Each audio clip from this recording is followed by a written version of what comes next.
एक गांव में जीवन नाम का किसान अपनी पत्नी माया के साथ रहा करता था। उसके पास 2 गधे थे। जीवन के पास वो दोनों गधे काफी समय से थे और उसी से जीवन अपना घर खर्च चलाता था। जीवन अपने गधे से बहुत प्यार करता था। वह हर रोज दोनों गधों को शहर में ले जाता और शहर में जो भी पैसा कमाता अपना घर खर्च चलाता था।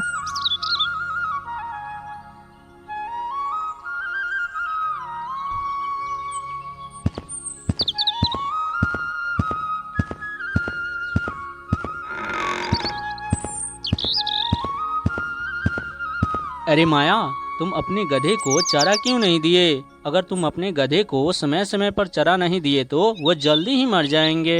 अरे क्या हो गया, उसे मरने दो।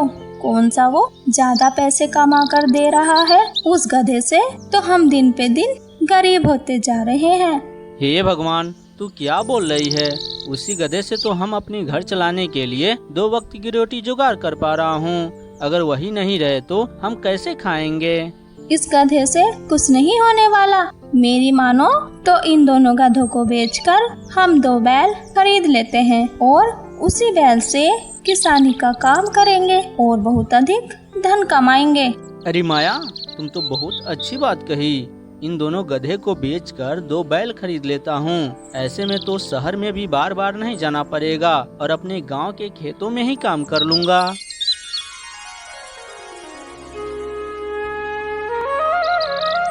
अगली सुबह जीवन उन दोनों गधों को शहर में ले जाता है और उसे बेचकर 2 बैल खरीद लेता है। उस दिन से हर दिन जीवन उन दोनों बैल से खेत में काम करता और अपने खेत में अनाज उगाता।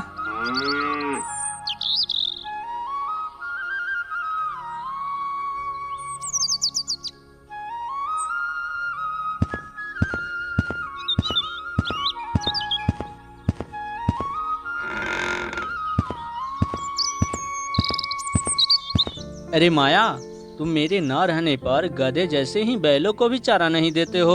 बेचारे इन दोनों को मारोगे क्या? अरे ये बैल कब से बेचारे हो गए। इसको तो हर रोज चारा पानी मिलता है, आज नहीं मिला तो क्या हो गया। लेकिन वैसे भी मुझे बहुत काम होता है। तुम अपने बैल की सेवा खुद ही करो, मुझसे नहीं होगी। मैं कहाँ कह रहा हूँ कि दिन भर उनका सेवा करते रहो। बस तुम समय समय पर चारा पानी देते रहना। अब इतना क्या सोच रहे हो? अब तो आ गए हो और जाकर चारा दे दो ना। तुमसे बातें करना ही बेकार है। खाली सुबह शाम खाना बनाने के अलावा तो तुम्हें कुछ आता ही नहीं। अच्छा, तो मुझे भी पता नहीं मैं किस जन्म का पाप धो रही हूँ कि तुम्हारे साथ इस गरीबी में जीना पड़ रहा है। न जाने कब तक इस गरीबी में जिंदगी गुजारनी पड़ेगी और तुम कहते हो कि ऊपर वाला सब ठीक कर देगा। न जाने कब तक वो अच्छे दिन आएंगे। अरे माया, मनुष्य के हाथ में सब कुछ थोड़ी है। मनुष्य तो सिर्फ कर्म ही कर सकता है, फल तो ऊपर वाले ही देगा। हाँ, मनुष्य कर्म करके कर भी क्या सकता है। अपने गांव में तो 3 साल से ठीक से बारिश ही नहीं हो रही, जिसके कारण फसल भी अच्छी नहीं हो रही है। गांव के किसानों के पास तो गाय भैंस है जिससे उनका गुजारा चल जाता है, लेकिन अपने पास तो इन 2 बैल और एक छोटे खेत के अलावा और कुछ नहीं है। और बारिश अच्छी नहीं होने के कारण अपने खेत में नमी भी नहीं है। पता नहीं इस बार क्या होगा। हाँ, ये बात तो बिल्कुल सही कर रहे हो। इसलिए 3 साल से बारिश न होने के कारण फसल बर्बाद हो रही है। अब तो नदी और कुआं में भी पानी धीरे धीरे सूख रही है। पता नहीं अब क्या होगा। ठीक है, अब मैं खेतों में जा रहा हूँ। यह कहकर जीवन दोनों बैल लेकर खेत की ओर निकल जाता है। जीवन बहुत ही गरीब था, लेकिन वह अपने कर्म पर बहुत विश्वास करता था। खेत पहुंचकर जीवन अपना काम चालू कर देता है। बेचारा दिन भर काम करने के बाद शाम को आज तो मैं सुबह से खेत में काम कर रहा हूँ। खेत में काम करते करते थक भी गया हूँ। बेचारा ये बैल भी थक चुके होंगे। खेत के काम तो लगभग पूरा हो चुका है। थोड़ा बाकी रह गया है, कल आकर पूरा कर दूंगा। ऐसा कर जीवन दोनों बैल लेकर घर की ओर निकल पड़ता है। जीवन बैल बांधकर घर के अंदर चला जाता है। माया, अरे ओ माया, तुम कहाँ चली गई? मुझे बहुत जोर से भूख लगी है, मेरे लिए खाना निकाल दो। तभी जीवन के घर के बाहर मुखिया जी आवाज देते हैं। जीवन, अरे ओ जीवन, घर में कोई है? जरा घर से बाहर तो निकलो। यह आवाज सुनकर जीवन घर से बाहर आता है। प्रणाम मुखिया जी, आप यहाँ कहिए कैसे आना हुआ? आप एक संदेश भेज देते, मैं खुद आपके दरवाजे पर चला आता। अरे कोई बात नहीं जीवन, मैं अपने बगीचे में ही जा रहा था। सोचा मेरे पास जो 5 बीघा खेत है ना, वो तुम जोत दोगे तो बहुत अच्छा रहेगा। मुखिया जी की यह बात सुनकर जीवन बहुत खुश होता है। हाँ हाँ मुखिया जी, मैं कल सुबह जाऊंगा और आपका सारा खेत जोत दूंगा। लेकिन तुम्हारा बैल तो बहुत बूढ़ा हो चुका है, वो मेरे 5 बीघा खेत को जोत पाएगा क्या? हाँ हाँ मुखिया जी, मेरा बैल तो बूढ़ा जरूर है, लेकिन वह बहुत ही मेहनती है, वो पूरा खेत को जोत देगा। तो ठीक है, कल सुबह से ही मेरे खेतों को जोतने में लग जाना और पूरे खेत को जोत देना। ठीक है, अब मैं जा रहा हूँ। इतना कहकर मुखिया जी वहाँ से चले जाते हैं और जीवन खाना खाकर सो जाता है। अगली सुबह जीवन बैल लेकर मुखिया जी के खेत को जोतने चला जाता है।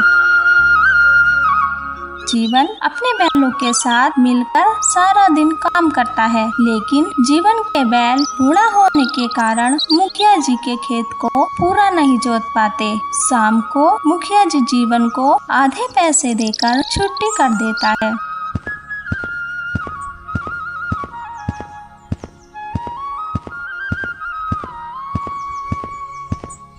जीवन कुछ पैसों से बैलों के लिए दाना खरीद कर लाता है और कुछ पैसों को अपनी पत्नी को दे देता है। अरे मुखिया जी के पास तो 5 बीघा जमीन है, इतना मेहनत करने के बाद भी इतने कम पैसे दिए हैं। क्या करे, अपना बैल तो बहुत बूढ़ा हो चुका है, इसलिए मुखिया जी के आधे खेत ही जोत पाए और मुखिया जी आधे पैसे ही दिए। ये बात सुनकर माया को गुस्सा आ जाता है। अरे तो इन बैलों को बेचकर दूसरे बैल खरीद लो ना। अरे तुम क्या बोल रही है माया? तुम्हारे कहने पर तो मैं गधे को भी बेच दिया और ये बैल भी बेच दूं। पता है तुम्हें, मैं अपने बैलों से बहुत लगाव रखता हूँ, मैं इसे नहीं बेच सकता। अगर ऐसे बैल से लगाव रखोगे तो पैसे कैसे कमाओगे, और पैसे नहीं कमाओगे तो हम दिन पे दिन गरीब होते जाएंगे। अरे भगवान! ऐसे पति पत्नी आपस में बातें कर ही रहे थे, तभी उनके घर के बाहर एक ऋषि मुनि आता है। बेटा, अरे ओ बेटा, घर में कोई है? जरा घर से बाहर तो निकलो। यह आवाज सुनकर दोनों घर से बाहर निकलते हैं। अरे बेटा, मुझे बहुत जोर से भूख लगा है, तुम्हारे घर में कोई खाने का चीज है तो हमें दे दो। अरे बाबा, मैं खुद एक एक दाने को तरस रही हूँ, तुम्हें कहाँ से दूँ? कोई बात नहीं बेटी, कोई बात नहीं, मैं कहीं दूसरे के घर से मांग कर खा लूँगा। अब मैं चलता हूँ बेटी। रुकिए पंडित जी, आप कहीं मत जाइए। माया, तुम मेरे हिस्से का खाना ले आओ और पंडित जी के दे दो।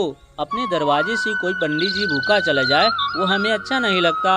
तसला में चावल सिर्फ तुम्हारे लिए है, अगर पंडित जी को दोगे तो तुम क्या खाओगे? माया, तुम मेरी बात को समझा करो। जाओ और अंदर से मेरे हिस्से का खाना ले आओ।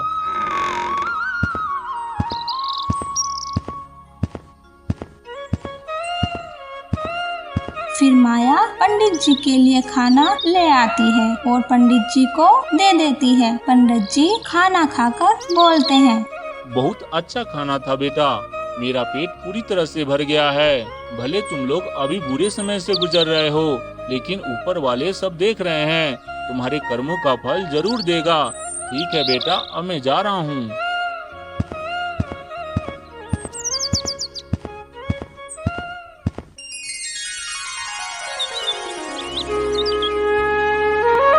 फिर अगली सुबह जीवन रोज की तरह दोनों बैलों को खेत में लेकर जाता है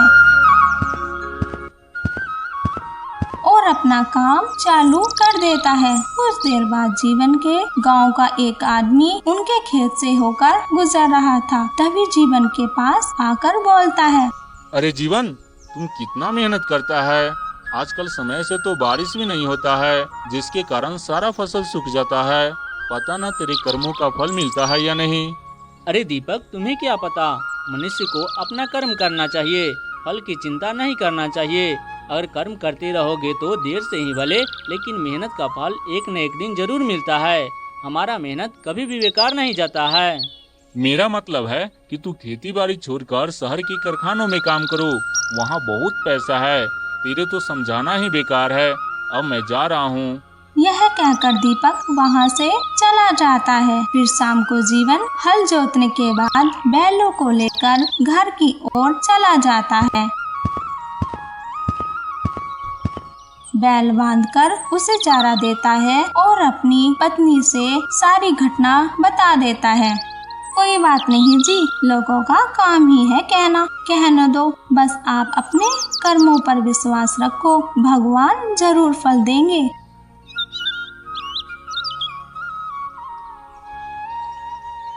फिर अगली सुबह जीवन बैलों को लेकर खेतों में चला जाता है। वहां जाकर खेत में अपना काम शुरू कर देता है। कुछ देर हल जोतने के बाद उसके हल में एक लाल कपड़ा फंस जाता है। अरे अपने खेत में ये लाल कपड़ा कहाँ से आ गया? यह सोचकर जीवन हाथ से मिट्टी हटाने लगता है। कुछ देर बाद देखा सोने से भरा एक मटका निकला। उस मटके को लेकर जीवन जल्दी जल्दी घर की तरफ जाने लगा।